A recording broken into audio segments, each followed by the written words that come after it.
So I'm speaking with Paula Pebsworth. And Paula, can you just tell me your title? What is your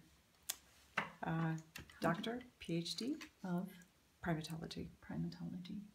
And you're based in Texas. I'm at the University of Texas at San Antonio. And tell me about your work with with primates in Africa. So first, in 1998, I started working with chimpanzees, and I was interested in self-medicated behavior, and I worked under Dr. Mike Huffman, who's like one of the world leading expert in, formerly it's called zoopharmacognosy. And after that, I worked in South Africa with Chekma baboons, and now I'm back in Uganda working with chimps again. So tell us about what does that mean, self-medicating primates? How do they medicate themselves?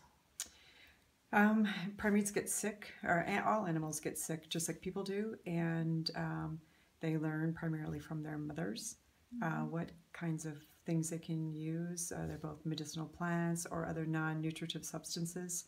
It can be bark, it can be all different kinds of medicinal plants, and also different kinds of soil. And talk about that. How do they actually observe their mothers eating bark and then do the same thing? Is that how it works? It is, yeah, and you'll often see them, especially with chimpanzees.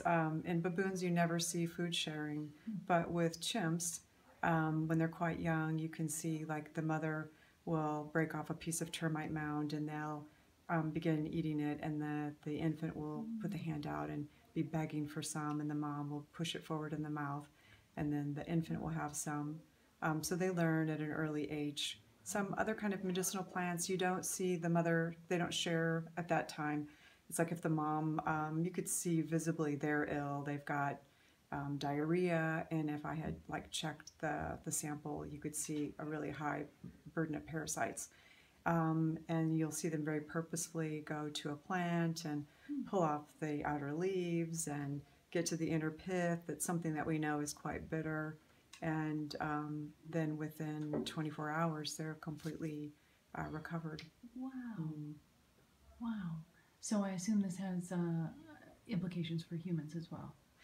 Well, it does. I mean, and what's fascinating to me is that when you look at kind of the repertoire of medicinal plants that humans use, they're very, very similar to what chimpanzees use in the same area. And my advisor has been really fortunate to work with field assistants whose parents were like a shaman, some kind of a healer, and he can tell him, oh, you know, that plant we use for worms, that plant we use for skin ailments. So yeah, very, very similar.